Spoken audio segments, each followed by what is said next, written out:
astrological talk, I thought we'd start with a timestamp to really make it official. Mhm.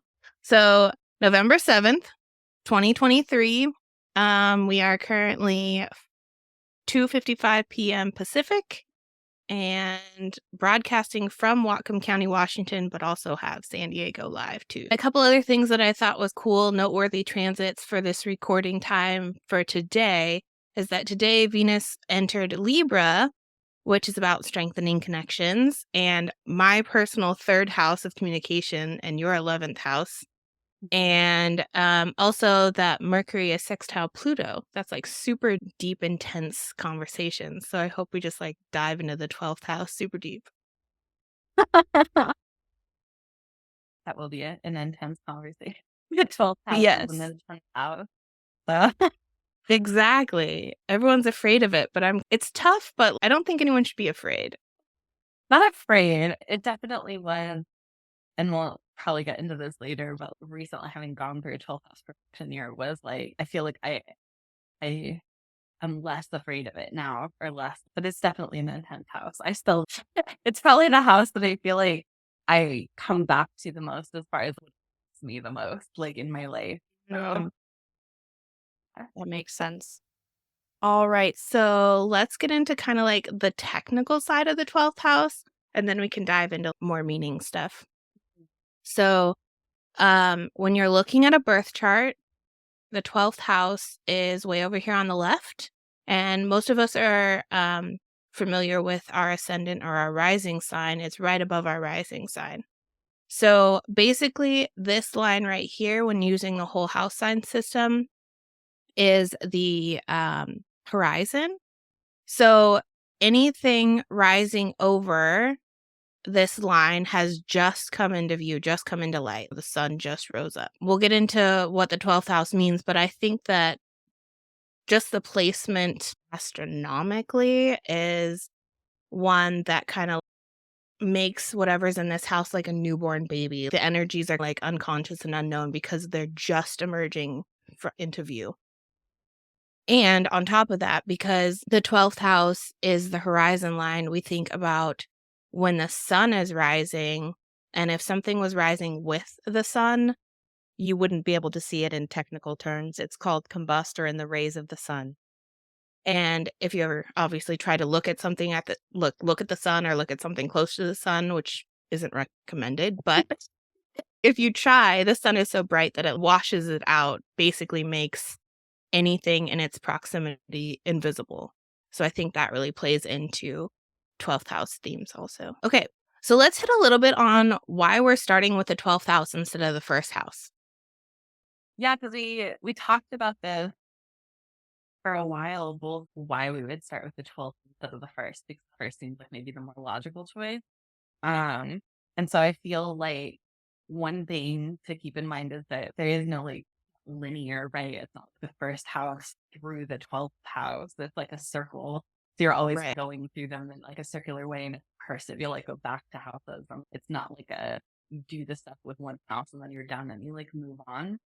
And then I also think that it's because the 12th house is like all that subconscious, unconscious stuff that kind of I feel like is pushing up against the first house. I feel like our first house is like, oh, here is who I am. I'm like, oh, I'm Sagittarius rising. Like, here I am. But then there's like behind me, like inside of me, there's like 12th house stuff that's like really like affecting the way I think my first house stuff gets presented. Cause like, I don't think that you can like separate the two or just be like, well, I'm just going to like, cause I feel like a lot of the time the stuff that happens in my 12th house affects the way that I feel in like other houses, like it's really all connected.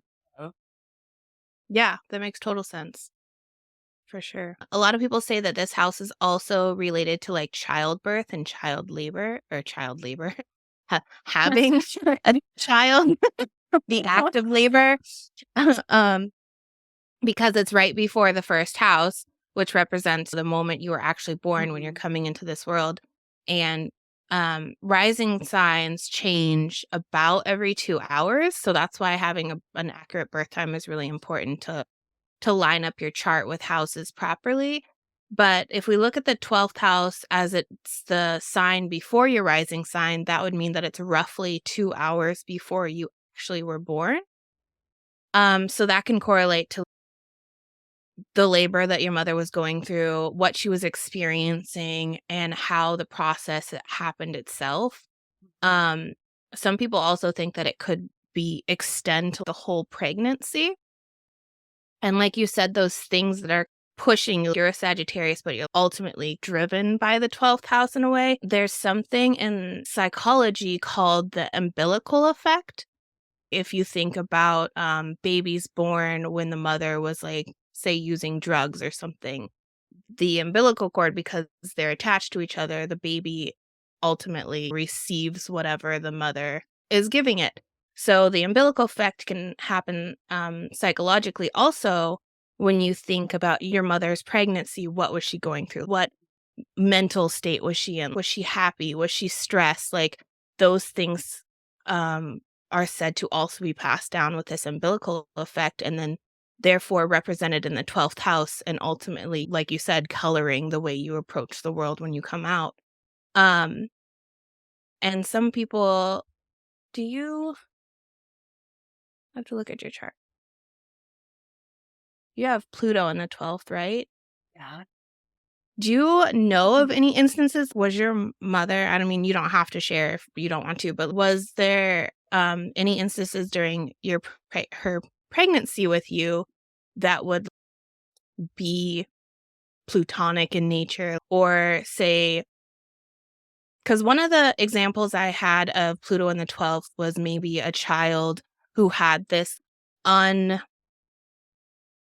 unexplainable kind of fear of life, not wanting to really move forward in things, which obviously you're very ambitious. So I don't see that. And obviously, 12th house, others might not see it either. But just, do you have any experiences with that? I mean, I feel though while I have been very ambitious, but I also think that I do struggle a lot with fears and have some childhood of, I don't know. I feel like this might be more like the Saturn in my first house, but like just this like feeling of restriction on, oh, I'm afraid to say or do the wrong thing. I'm afraid to make mistakes. I'm afraid to like, but with my mom, my parents were married for 12 years. And I came along year 9 after they had been like trying for a while to have a pregnancy. And this, I'm an only child. This was the only successful pregnancy. And I know that my parents got divorced just a few years after that. And their marriage wasn't great, especially for my mom. So I'm sure that while I'm not sure of what occurred during my pregnancy. I also know that given what I know of my parent, their relationship and history, that probably there were some things that happened while my mom was pregnant. It could have been like that. So Yeah, that makes sense. The only connection, like I said, I have an empty 12th, but you can always look at different like aspects and stuff like that. But to keep it simple, so my 12th house is Cancer, ruled by my moon in the ninth of Aries. And the way I can connect that is when I started learning astrology, I just found out that my mom is Cancer rising. So that fits with hmm. the 12th house. And she's also an Aries sun. So she essentially is a Cancer ruled by Aries. So that those themes I can see play out in her life and her just like general demeanor, which therefore I inherited. And my mom has always told my sister and I, made it a point. She was on a mission to let us know that we were not accidents. She planned for us, she got ready for us. She essentially opened up her home and made it. If you think of Cancer, I think of the womb and making it homey, making it ready and Nesting. hospitable for a baby. So I feel like if that's the vibe that she was going for, because I'm her firstborn, there was probably a lot of excitement, a lot of love and hype around that. So uh, I I don't actually have any. I should ask my mom some pregnancy stories. The only thing Yeah. she's told me about her pregnancy with me is that She was all about Mexican food and BLTs, and those are like two of my favorite foods. Of- So I can only guess, but it seems a fairly peaceful pregnancy for her, being very nurturing and hospitable for Mhm. me. Yeah, my mom is really Saturn rolled. I have a lot of people in my life that are like very much like I'm Sag rising, Sag sun. I'm very Jupiterian. I have two partners, and like one is um like Virgo sun, Gemini rising, so they're very curious. And then I have another one who is Libra rising, Taurus sun, so they're very Venusian. And my mom is in Aquarius rising and Capricorn sun, so she's very Saturn. So I feel Yeah. I have a lot of people in my life that are very much the thing that they are in terms of, and it makes sense too. Like when you like meet them, especially like my partners, I think I very much am like, yeah, it's like really clear to me what they're thinking. Yeah. They're very Venusian or very like mercurial, that they act and do things. So, I always think that's interesting to see how those things like play out. Yeah, absolutely. I agree. Another thing the 12th house can refer to is beyond. So if you're looking at evolutionary astrology or people who believe in reincarnation, like the inheritance we receive beyond the umbilical effect, like beyond the actual pregnancy and more into the realms of karma and past lives, which a lot of like Eastern religions believe in. And I think that the 12th house can correlate to some of the characteristics and ideals and things that we inherit from past lives, whether it be like um, something we've mastered in a past life that'll help us like continue on the journey of like higher evolution of this soul into this life and beyond, or something that was like unfinished, something that we like still need to work on in this life. So as far I'm not um too familiar with karma. I'm like basic level understanding of karma, but in my mind karma is it can be good, it can be bad. It's just what we have to deal with in this life, and I think that those things show up in the 12th house when you're looking at like evolutionary astrology and stuff like that. Hmm. That'd be interesting. I wish that we could know like what those past lives were to like figure out what the lesson is. I always feel like the thing about it is like it's pointing out like you can look at it to figure out like, oh, what are places I might struggle or what are like lessons that I have to learn in the chart as a whole. But it's like I feel sometimes that it's one of those things that's very cryptic where it's like you have to Mhm. really interpret and you have to go through stuff to understand it better. It's not like a blueprint that's like easy to read where you can just go, oh, like I'm gonna have to do this. So this is the lesson I need to learn in this thing. It's like a thing of going and looking and being like, okay, what's going on in the 12th house here? And like, how have I seen these themes show up? What might this be trying to teach me? And trying to like put that into um practice, but Yeah, difficult. absolutely. I think it also weighs pretty for astrology at least it weighs pretty heavily on the condition of the planet. So if the planet is happy and healthy and well resourced, when you're looking at its aspects and stuff, then I feel like that's the karma that we mastered and we still need to like use as a tool in this lifetime somehow. Whereas if a planet maybe not so happy, not resourced, It's then we're like, a okay, little we bit might have to debilitated. still work Um, on it.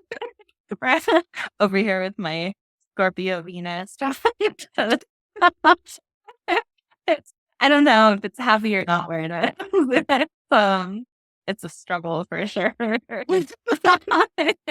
I really love my Scorpio Venus. I've come to really, I don't know, the more I've embraced it, the easier it's become. But I think when it was like, because I think it's prior to going through that 12 house perfection year, like I hadn't really thought that much about it. Like I was always all about my sun sign. Oh, I'm very Sagittarius when I have a Leo moon. I mean, that was like my whole thing. And then the more I got into astrology and then going through that 12th house perfection year to know that area a little bit better in my chart. And I think the more I made that unconscious stuff conscious, the easier it became to work with it. I think that's the thing Yeah. maybe about the 12th house is that because it's stuff that's you're not seeing it like in the periphery of everything where it's like you might become aware at times that stuff is happening, but it's always like unconscious or subconscious or it's dreams or it's like fantasies Yeah. or things like that.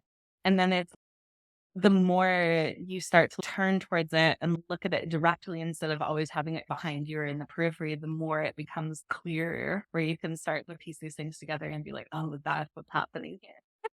This is why. Yeah. Yeah, that's you basically described my whole journey with astrology thus far. Not 12th house related, but just the simple fact that my son is in my 7th has been like a huge thing. Like, why do I always feel this push pull? I either want to be internal or be out and d- in the face of everything. And it's because I have two major things pulling on the Leo Aquarius axis, and it's just self awareness, seeing planets there, getting to know them a little bit better, like you said, through your perfections and stuff. The awareness, I think, is like the number one key. Okay, now I know that this is something into play. This is something I've inherited for this lifetime, for whatever it may be. Like, now I can work with it, or at least I can just sit with it and know, hey, I'm here. I'm listening. What do you need? Yeah.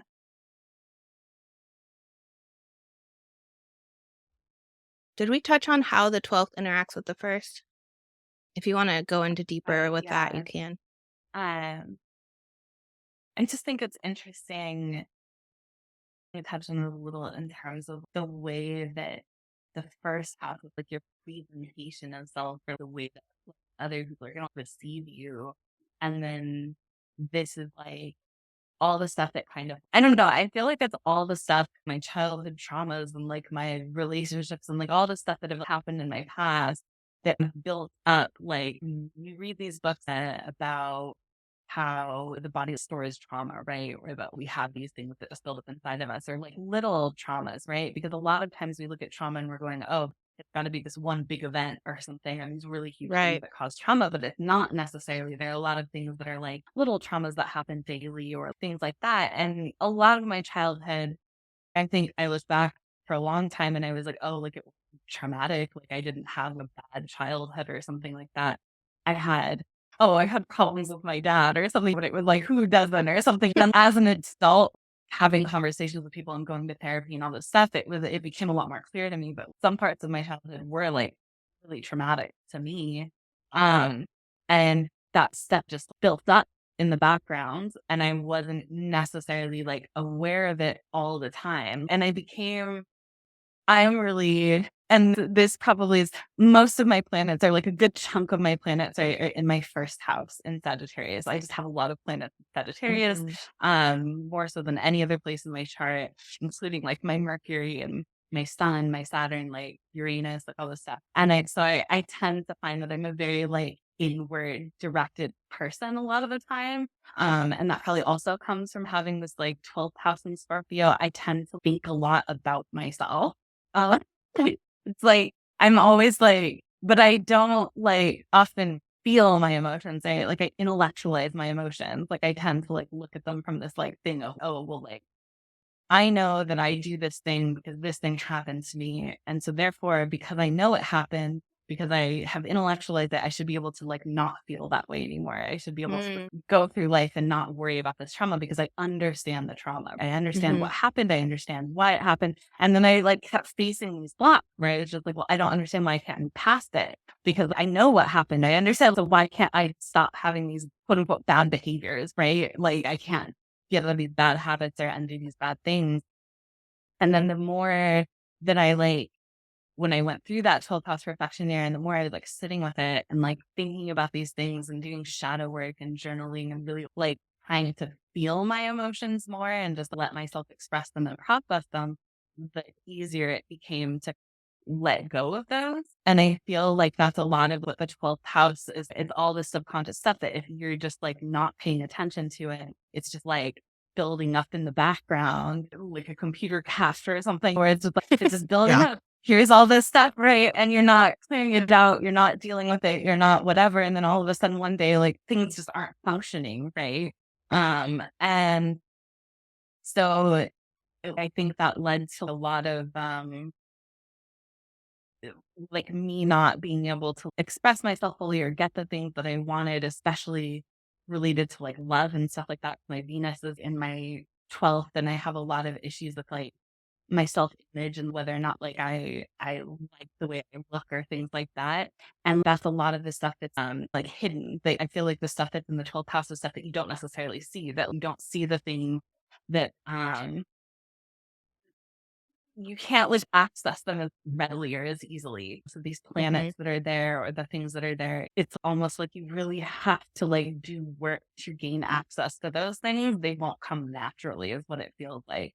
And so I feel like the first house stuff is just, it's all there. Like here we are, and like this is like who I am, like all this stuff. And I'm very Sagittarian, but then there's this other stuff that's always like carrying like a backpack, and I can't see the backpack, and I keep trying to like unpack it, but it's weird. I can't see it. How do I unpack this? Like, that is happening. I feel so heavy and weighed down, but I don't know why. I don't know I'm carrying this backpack or something. So I think that the 12th house interacts with the first, and that it's like all the stuff that like you're carrying as like a load on your back. And like until you actually unpack it or start looking through that stuff, then it's just you're not fully able to present yourself in the way that you want to, or like you're not acknowledging the stuff that's like holding you back, maybe. Yeah. Oh my gosh, so many good nuggets. I love the backpack. The backpack analogy for sure.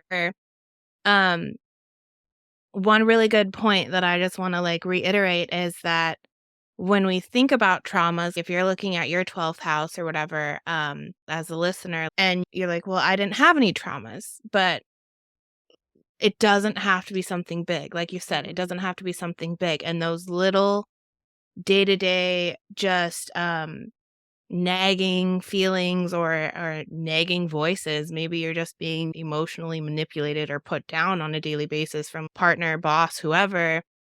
Those add up. Mhm. And that equals one big trauma. Like a bunch of little Mhm. traumas can stack on. So that was a really good point. And then also, just I found a really interesting how you were talking about compartmentalizing. Okay, well, I know that's the thing I've dealt with. I know that's a trigger. Then why can't I get over it? I'm just going to put it in a box. Why? It seemed the way you were talking about it very 12th housey, like isolating these triggers and being like, yeah, I know you're there, but how come you're not cured because I know you're there? It's just like putting them to the side and unconsciously, I'll deal with you later. You might consciously wanna like, "Oh, I've dealt with this before. Why am I continually being triggered by the same thing?" But unconsciously, you're like, "It's over here. I'll deal with it later," type deal. So that was really interesting.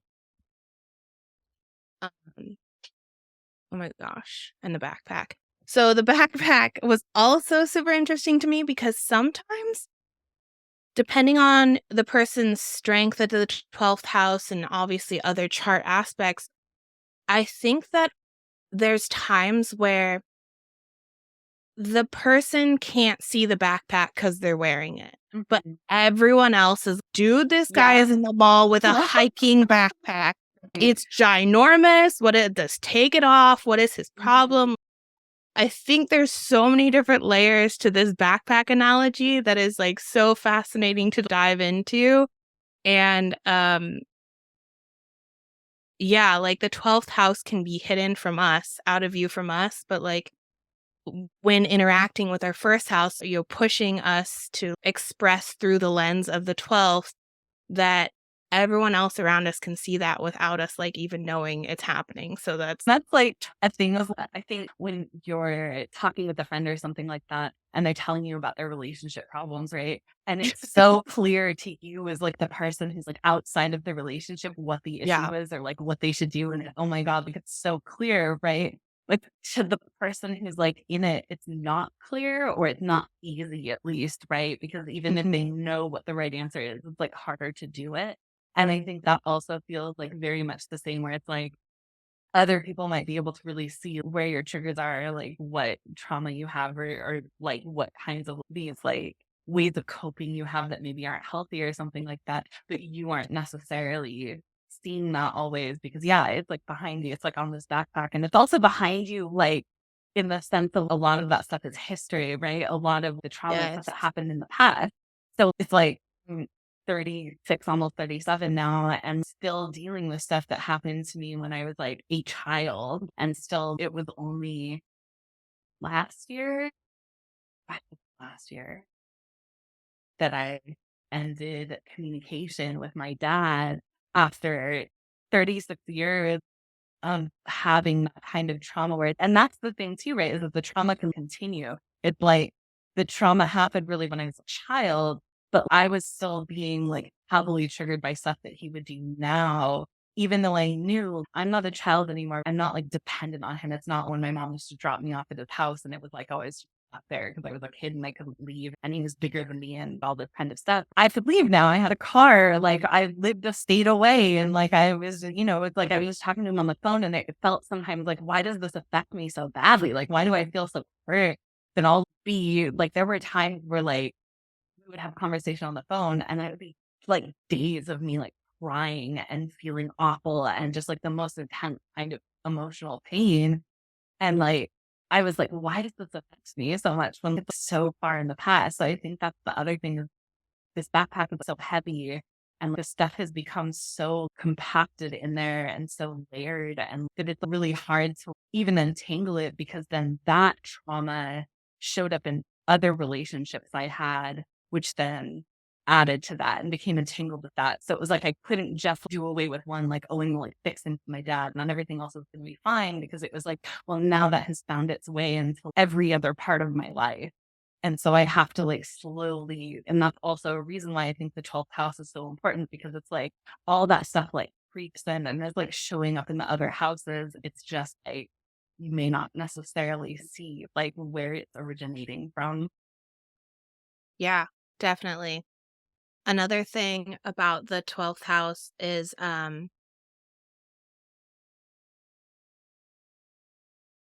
so if you look at the earlier houses, say 1 to 3, it's about yourself and figuring your own stuff out. And then 4 to 6 is, okay, how do I express this outward? And then like 7 to 9, how do I express this with one-on-one with people? And then to me, the 10th through the 12th is how do I express this in in in a collective is the only word I can say. The collective unconscious, right? We're all interconnected. And so, like you were saying with your dad, it's a one-on-one relationship.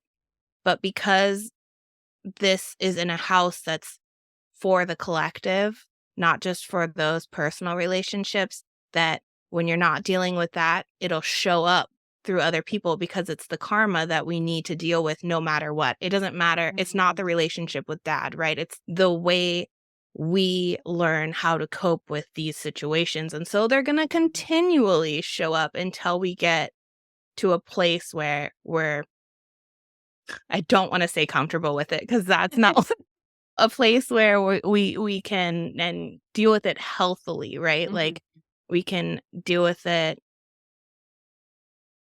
appropriately. I don't have the right word, but Yeah, where we can find better ways to cope with that trauma. Cause yeah, yeah. it does definitely Mm, for me, it's everything. Yeah, and it's very because even just, like, looking at my chart, right, like, how do I deal with these traumas? Well, it's I tend to go totally inward, right? I shut down and I become very much, like, inside of myself because of the kid, the safe thing to do when my dad was, like, angry and yelling was to make myself as small as possible and to just weather the storm. It was like you just had to wait out, like, when he would be finished being angry. And so, like, the coping strategy is, like, I don't wanna cause any waves or anything like that, and then I just, like, when I feel stressed out or when I feel, like, afraid of things, I tend to go inward, and I just it's like I shut down a lot of my, like, communication outward, or I become very much, like, inside of myself because that's where it was safe. Like, it wasn't like a Right. room in the house that was safe. It was like inside of myself was the only safe place if I just disassociated for a while and was like in there.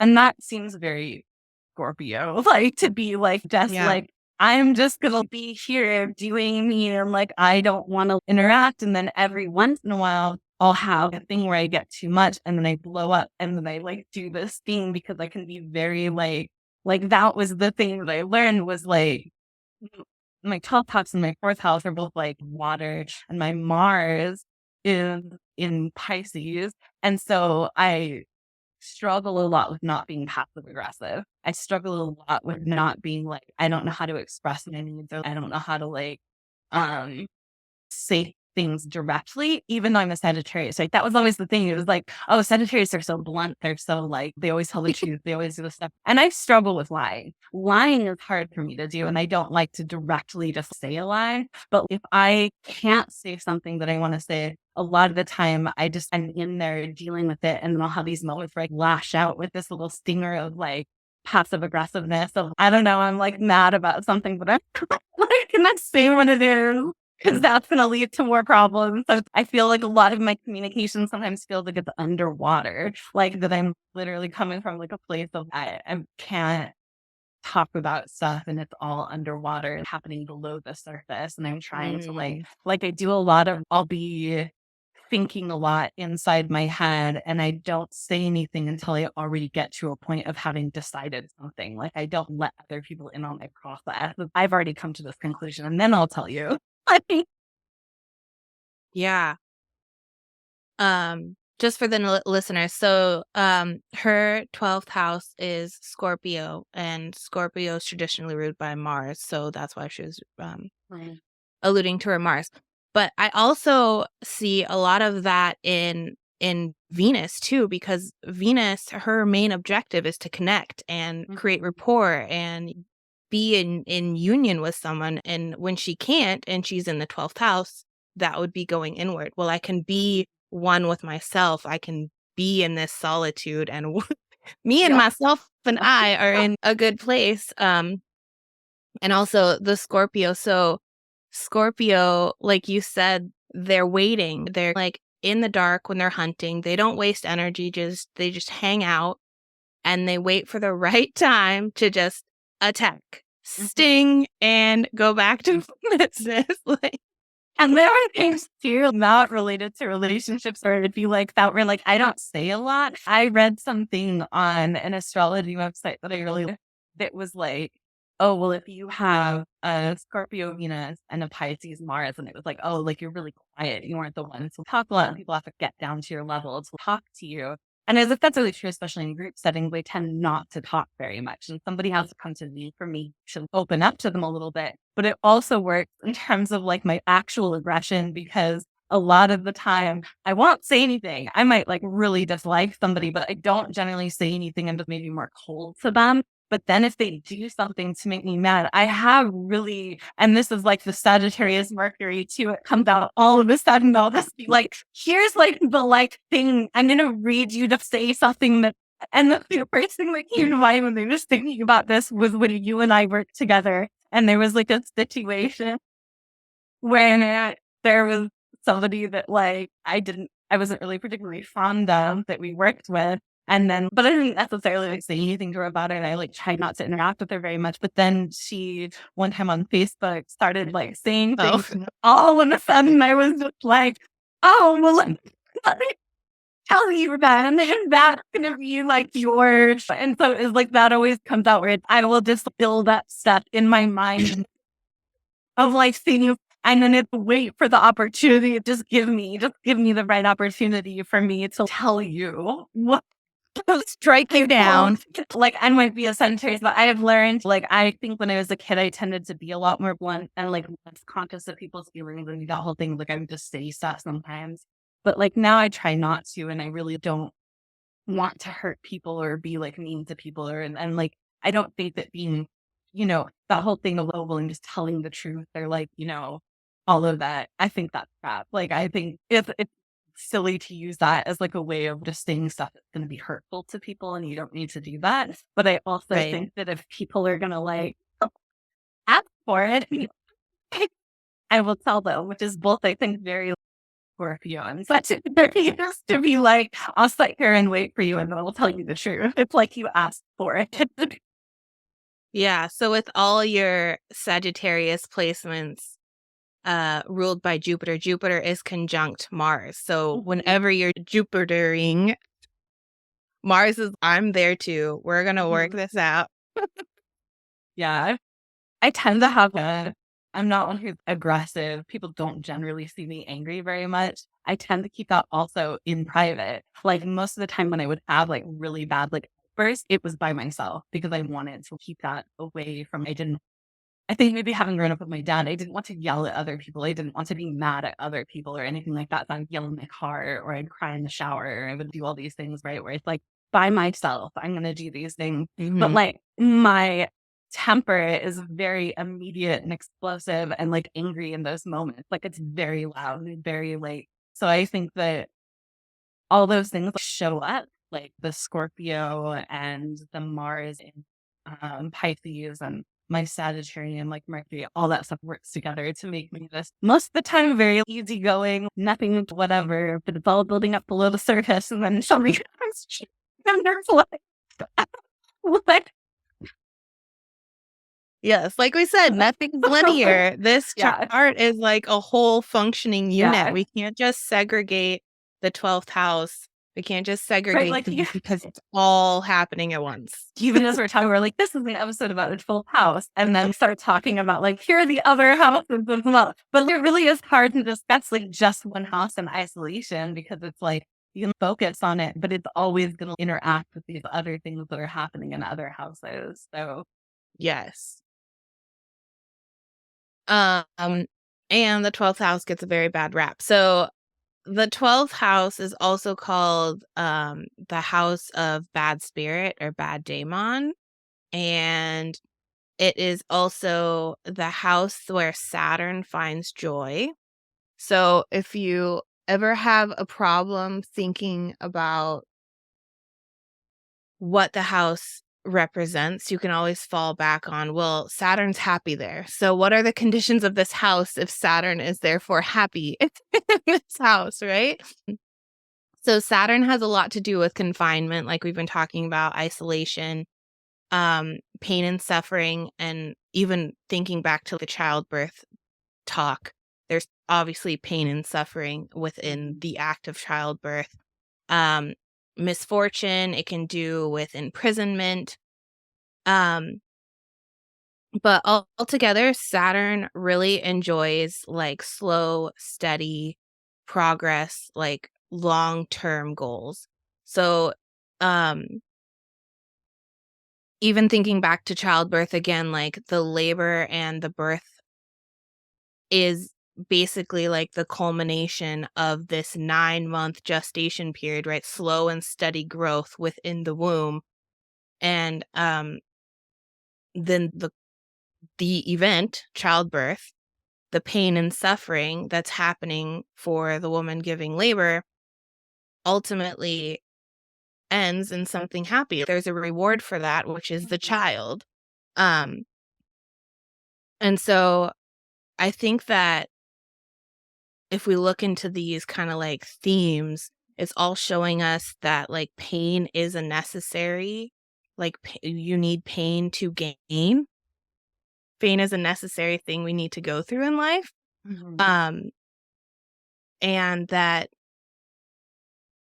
there can be there can be a compromise, there can be a give, there can be a gift after dealing with the pain and suffering. There can be a reward of a child, a new life, a new way of thinking, a new way of relating with people, whatever your 12th house has in store for you. If you're able to face that and really go forward and embrace the lessons that you have there, I think that it can open up to a world of new opportunities, basically. And sometimes it takes a lifetime. Like Saturn is all about long-term gain. So sometimes it doesn't come until you reach a certain milestone or you hit a certain age of maturity, whether that actually be physical or like emotional maturity.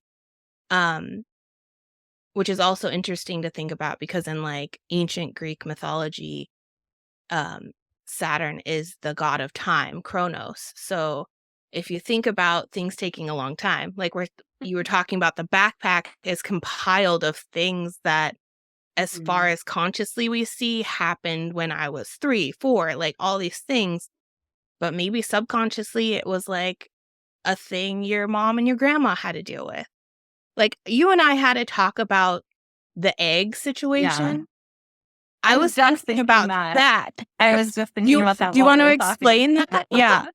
Well, basically, this idea with I think it's called epigenetic. But I might be wrong about that. I feel like I should like uh, maybe.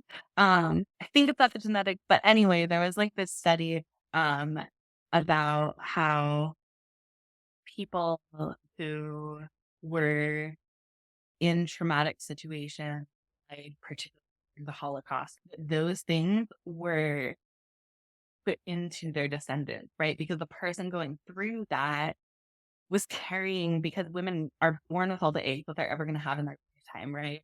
So when your grandma was pregnant with your mom, she was also carrying you inside of her because your mom had those eggs like developing inside of her. She already had them when she was born. So, like, you were literally inside of your grandma at one point. And so, if there were traumas happening to your grandma, if there was traumas happening to your mom, those things can genetically affect you and your children going forward because of just how that's going to affect your DNA.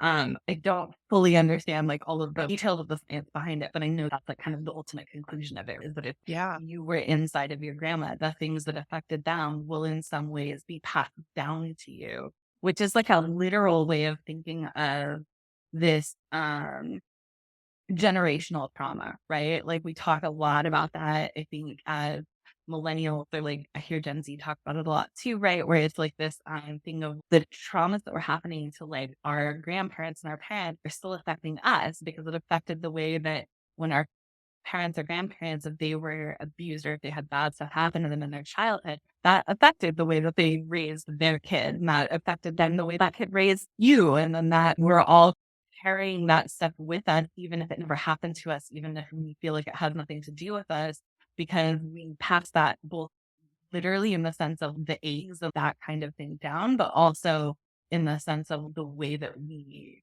uh, are towards each other, like the relationships that we have with each other, that trauma gets passed down until somebody decides to like stop it. So, but you have to become aware of it first, right? So if the Right. 12th house, if we're talking about, oh, like this is the 12th and the 4th probably are the places where you would really be like looking for this like family inheritance of like trauma and all that kind of stuff. It's all that stuff happen and it's all impacting you now, but you have to do the work of looking at it and sorting through it and like figuring it out before you can like put a stop to it. You have to look at it instead of just having it behind you or in the periphery. You have to unpack that.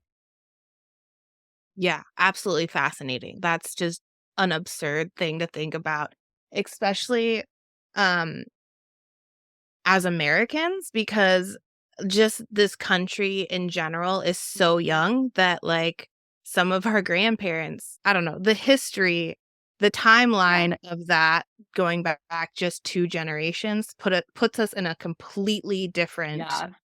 state culturally, like, all the things. It's wild. hmm And where we are in terms of, I think that happens too. And if we want to scale up to national scale, I'm pretty sure the US is a Sagittarius rising too, actually. So I think you're correct. that it's interesting to consider because it's like a lot of the struggles that I think we have sometimes in the country is we want to deal with problems that happen that are currently happening. And then it's but in order to deal with those current problems, you have to look back at the history of the country, right? Because people want to be like, oh, well, like I didn't participate in this bad thing. There are many bad things we could look at, but I don't want to, I didn't personally do this thing. So why am I being held accountable for it? And it's but we're dealing with the consequences of it. That's why we can't like fix it until we first acknowledge it. It's like the 12 steps, right? The very first step of the 12 steps is you have to like first admit that you have a problem. And I think one of the things of the 12th house, if you're looking, I think people want to focus on, oh, I want to like fix myself in the first house, or I want to fix the seventh house, right? Like I want my relationships to go better. And so they're focused on, well, what do I do in the seventh house to fix that? And we'll go back to 12th house, go back and look like how did the things that happened in the 12th house make it so that this relationship isn't working or this is Yes. possible or these things are happening, right? But first you have to admit there's a problem, and then you have to be willing to go back and look at what caused the things that are happening now, instead of just trying to treat the symptoms like, oh, if we elect the right president or if we do the right thing, then that's going to fix it. And if no, that's just fixing a symptom of this larger problem. When if you have to go back to the beginning of like Yeah. how this country began, like how it was founded, who was founding it, what they wrote into the Constitution and why, like the wars that we've been through, the like different kinds of oppressions that have happened and all that stuff, because all that stuff matters now. If that stuff hadn't happened in the past, then we wouldn't be dealing with it now, but it did. So like you can't just be like, well, I don't know. Well, I personally like think that women are equalism enough to like solve the gender pay gap. Or I personally am not going to uh discriminate against Black people or something to not solve that problem, because it's a Right. systemic issue. It's not like a personal problem. So Exactly. Um, in so I was reviewing some texts and stuff, and in the book The 12th Houses by Howard Saportis, um, he was talking about, which I completely agree, is that we always fall back on the subconscious, right? Like you were mhm, saying, like consciously, we are supporters of equality, whatever the issue is in your nation, your whatever. But like we're falling back on the subconscious things that we have inherited, that we have been given, that we are surrounded with historical evidence of happening. mhm, Um, and one of the things he was saying is that it's all unconscious. That's why we think we don't have a problem, is that it's so hidden. So for existence, you were talking about like relationships and stuff. So if we're looking at the example that he gave was a man who, say, has Venus and the moon in the seventh house. That would mean that he has his emotional security wrapped up in creating relationships, creating connections with people. And consciously, he sets out and says, I really want this relationship. I'm going to go on all the dating apps. I'm trying to find women, blah, blah, blah, blah, blah. Where if you look at his 12th house and it has Uranus in it, subconsciously, he has a deep need for Uranian things like autonomy and freedom and sovereignty and just like going against the grain. So consciously, he's going out and dating. Subconsciously, he doesn't want a relationship. So the karma there is going to be at play. He's going to unknowingly get involved with people who are emotionally unattached or just not ready for a relationship or like all these things. And he's getting down on himself because he's unaware of the fact that his subconscious is always going to be into play. Like it's always going to win over. Like that is our program, basically, like mhm. our hardware. Yeah, And it's all the stuff that's like running in the background. yeah, And if you're yeah, not consciously aware of it, that's what you like when you aren't consciously trying to like have good habits, the habits that you fall back on are the things that you've always done. And you may not even view them as habits. Like they're just who you are in your mind. But it's like maybe that's true and maybe it's not. But until you look at it, that's the program that's running in the background. Whenever you stop thinking about it, that's what you're gonna do. and we all know America's running on a very specific programs culturally. I am yeah, it's a very specific program.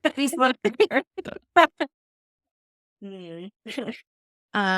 Let's see what else. So Saturn, like we said, has the correlation to the 12th house, and that any planets in the 12th house will possibly not fully express themselves until they hit a certain maturity or a certain level of long-term Saturn gains, right? If Mhm. that makes any sense. And they may stay hidden and invisible to us. Saturn also correlates to themes of like restriction, like we're talking about that isolation or confinement. And so any planets in the 12th house may feel like they're being held back. You touched on that with your experience of your Venus in the 12th. Um, and then they might not, when I was writing my notes, I thought it was really interesting that I just wrote out they might never feel like they're allowed to outwardly shine.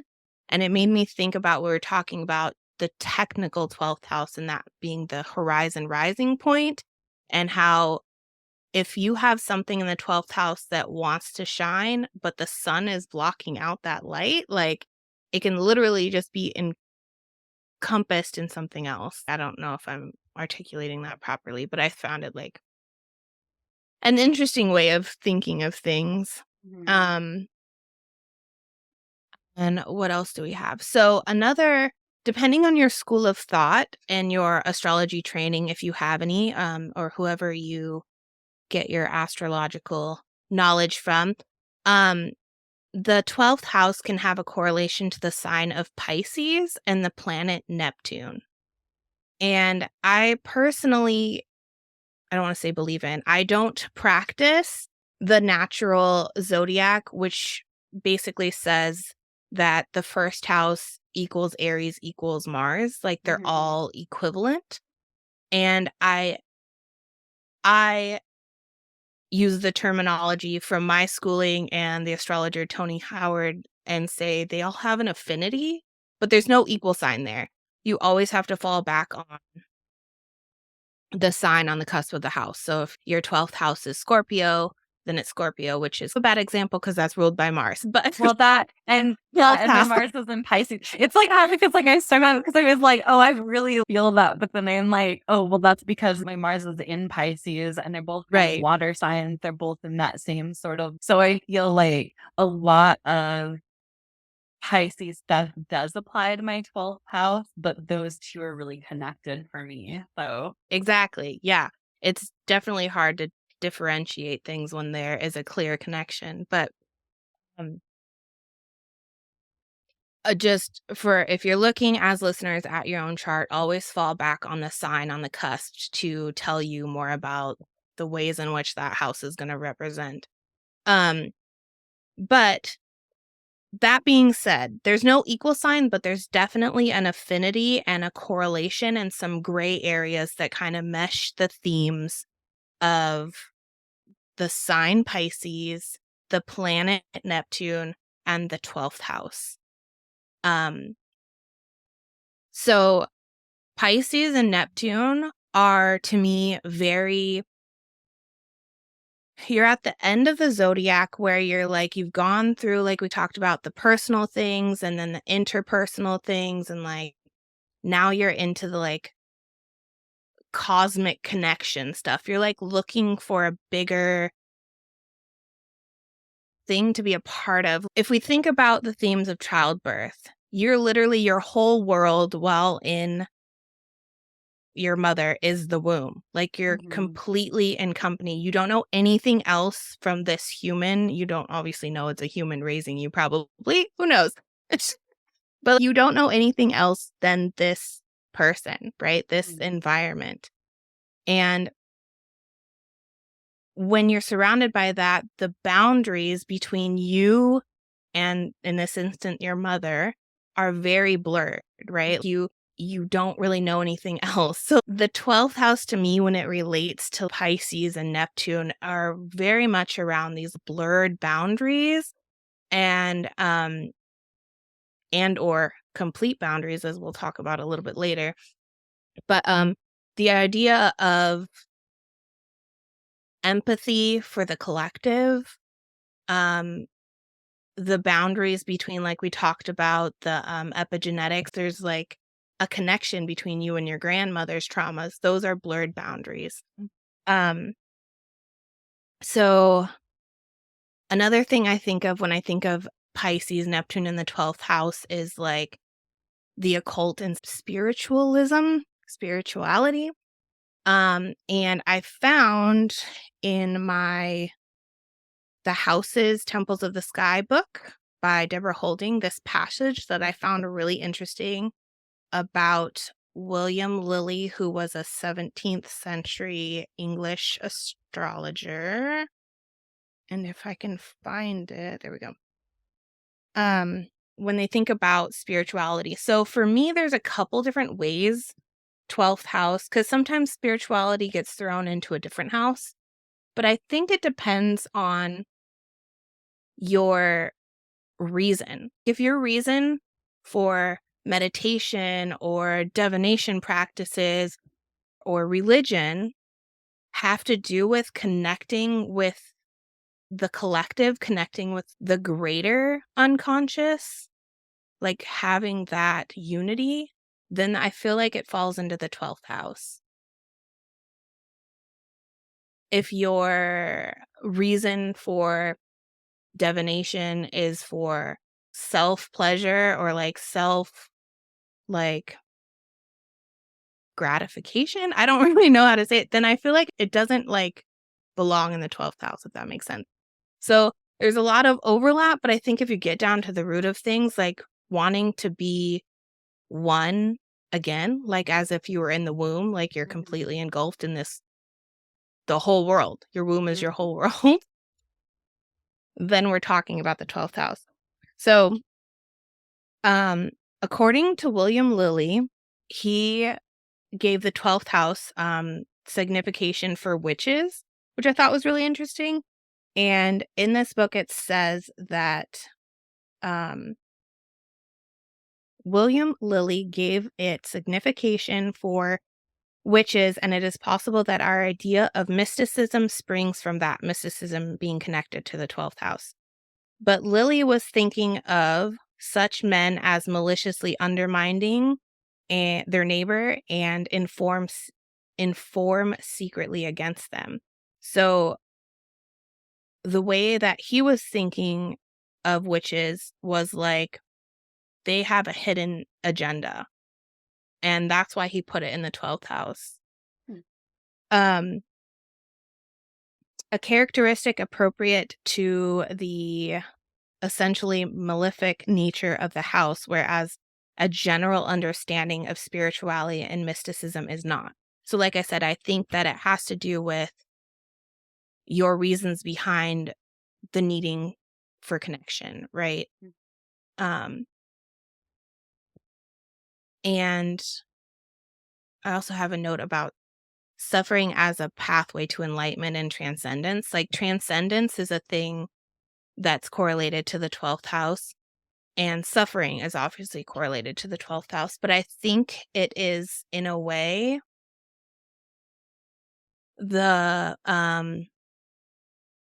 the idea of I have this karma, and to get past this karma, I need to overgive of myself. I need to sacrifice myself for the greater good so that A, I relieve myself of this karma, and B, other people don't inherit this bad karma. Mhm.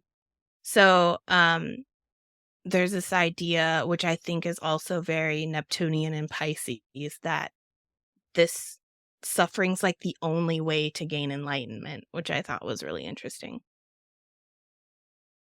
Yeah, suffering as a path to enlightenment is interesting because it almost is, and I don't ever really like the way that people talk about it happens in fiction, but it also happens in real life. But I feel like the toxic like positivity of always finding a silver lining where you had to go through this trauma in order to become the person that you were going to become, or like in order to be strong or have these good qualities, which I don't really feel like I don't know. I don't like anything that like either, I guess, like glorifies or like romanticizes suffering or trauma, especially because there's so much suffering and trauma like in the world and like this. I don't know. A lot of it I feel like sometimes in our personal lives, we can somewhat justify it or be like, oh, it makes me feel better to think of this as having like a purpose, or I went through this so I could become like this kind of person or something. Um, But then there's just so much suffering that happens that it seems like, why? What was the point of that? Or like, how did that help? Especially when it's other people suffering, because it Yeah. feels like almost like gaining something at their expense.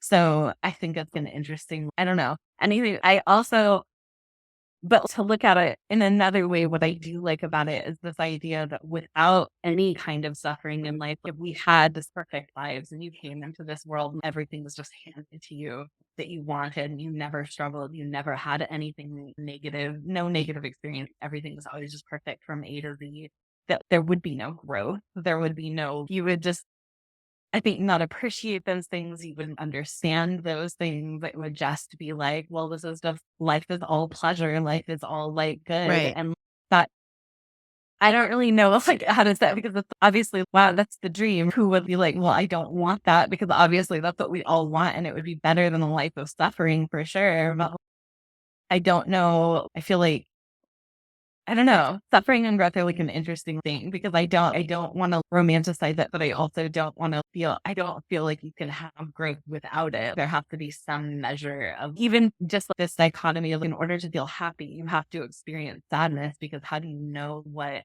happiness is if like you haven't experienced like bad times or if you haven't and like with like death and things like that, right? Like the thing that makes life worth living is that you know it comes to an end. If you could live forever, like forever, or even be functionally immortal, like say like a vampire, right? Where you live hundreds of years or something like that.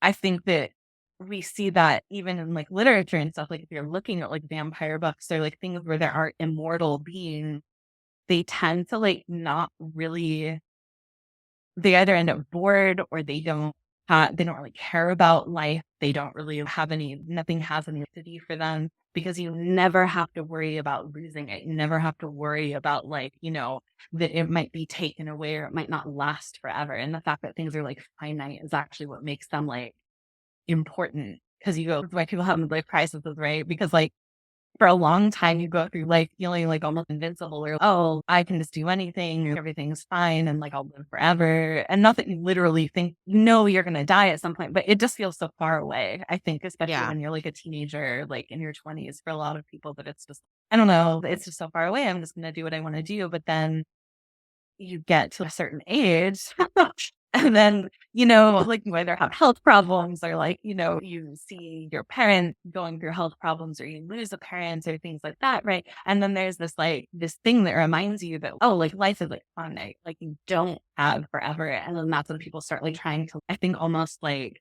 compulsively eat it up where it's I'm gonna consume everything that's good. I want to have all the good stuff because I don't know. It's like that scarcity thing of being afraid, oh, I have to have all the stuff now because I don't know when it might be taken away again or something. And I think that still goes back to that, well, what are the things that you feel like could be taken away or that like you don't have consistent access to so that when you get access to them, it feels like you have to have it all at once. Like for me, that like showed up a lot with having Venus in my 12th house that like I have been through a long period of not having any relationship or not having any like really like romantic love or anything like that in my life. So then when it comes in I want it all at once. Like I need like that intensity that like all of it because it's like hard to not feel like, oh, it might be taken away again or it might go away. And so if it's scarce or if it's finite, you want to like have a lot more of it. And I feel like maybe the 12th house also is the thing like we hunger for that we can't get or can't access. So we're trying so hard to like be gluttonous about it where it's no, give it all to me right now because I don't know how long it's gonna last. I don't know what's gonna be taken away. Like the fears of like what we can't have. Yeah, definitely. The scarcity theme to me is just reiterating the joys of Saturn. Like Saturn is all about mortality. Like he's telling you there's going to be death. There's going to be times of famine. There's going to be scarcity out there and you have to deal with it. You have to deal with it. You have to face Mhm. it. So that's really interesting. And the thought about not underplaying suffering and not ignoring it is a very real thing, and I appreciate you bringing that up as well, um, which made me think about Pisces and the interconnectedness of it all. So not necessarily that we all have to suffer, but there is that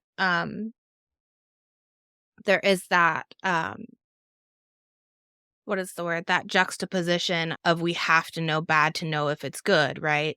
But with Pisces being so interconnected and so watery and feeling that it can absorb and it can obtain like the suffering of others. Like you said, there's enough suffering in the world, right? So the 12th house, I think, is also very porous in that aspect where we can absorb in other people's suffering. And if we, with those blurred boundaries, if we don't have a way of dispersing or dealing with the suffering of others, I think it alludes to some of the things that the 12th house can represent addictions, like mental illnesses, things because we have taken on and blurred so many boundaries between us and the world that we're taking on the pain of others, and therefore we have to have a way to get rid of it. We have to have a way to address it, and some of those things can go down very self-harming paths. Mhm. So not necessarily that our life has to be full of suffering and traumatic events and stuff, but that I don't want to say suffering is inevitable, but it is. Whether Yeah. it's yours or somebody else's, the 12th house is going to make it this collective thing that we're going to have to deal with. Mhm. And I think with Pluto maybe being in my 12th house and the fact that's like a more generational planet too, a Mhm. lot of this stuff that affects me also comes from that generational stuff that like all millennials are coming out. Like I think I'm a very, I don't know, like all that stuff has really affected the way that I view myself, like in my first house, the stuff that has happened over the course of like time. Um, and so I think that's also, which at some point we should talk about, not maybe this episode, but at some point we should talk about that whole generational Pluto thing because I do find it really interesting, especially with Gen Z having theirs in like Sagittarius. Like, I think that's really interesting, and I really feel like it makes a lot of sense to me. Like where those planetary, for people who have Pluto and Leo, for example, I feel like a lot of that stuff really shows up um in the world and the way that we all interact with each other generationally. So Yeah, absolutely. Let's put that in like maybe the planets episodes, like the Mhm. Pluto episode. I think that would be really fascinating. All right. So we're pretty far into this topic, and I think we need to make a part two because we have a lot more to go on the 12th house. Mhm. So what do you think our takeaways are for today? um I feel like that the 12th house is the backpack. It's all the stuff that you have that you're carrying on you, that your hidden desires, your hidden traumas, all the kind of stuff that like just like piles up that you maybe don't have that kind of immediate access to, or that you're like aware of even in some cases, and that you just have to like go and look directly at it and do that work before you can maybe get what you want in the other houses that it's affecting. So whatever houses the 12th house is affecting really majorly for you, you're not going to be able to like work through those issues. Like for me in relationships and stuff like that, I couldn't just look at my 7th house and go, oh, like what's here in order to figure out why I was having trouble in relationships. I had to like look at the 12th house like before I could do that. So I think just like realizing that this is a place where if you're struggling with something in your life, that maybe that's like a good place to go to look at what are the things I maybe not seeing or not aware of that are driving me, that are like subconscious hidden stuff that is just coming, not even consciously aware of until I look at it, I stare at it and put it under the microscope and go, "What's happening here?" Yes.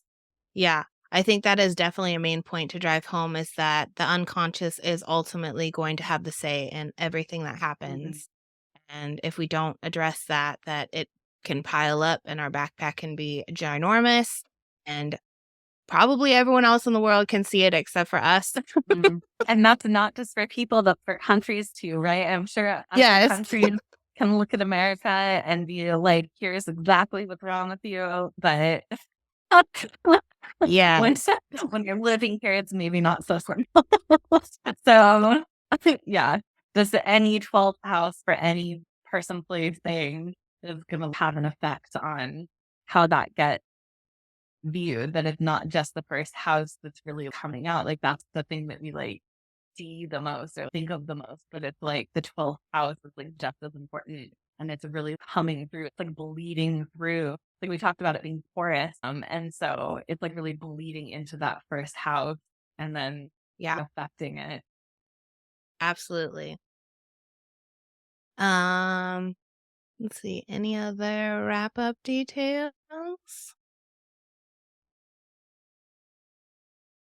Okay, so part 2, we are going to go into what topics the 12th house actually represents. Like, where can you see this in life? Because houses are all about the tangible life arenas. Um, and we're also going to go over some more examples from 12th house perfection years for both of us. And also, I'll have some chart examples of some uh, famous people, some well known people, and talk about how their 12th house has shown up. And that should be our 12th house top. And now that you said that, I think we also need to add to the agenda a American Sibylle chart episode because that would be really Yeah. interesting to look at. Yeah, it would be interesting as a fellow Sagittarius rising. So Yes. I'll look at the way that gets shows up for a bigger thing like a country. Because I think it's like a lot of the time we're only focused on personal charts, right? We want to know like how is the thing affecting me?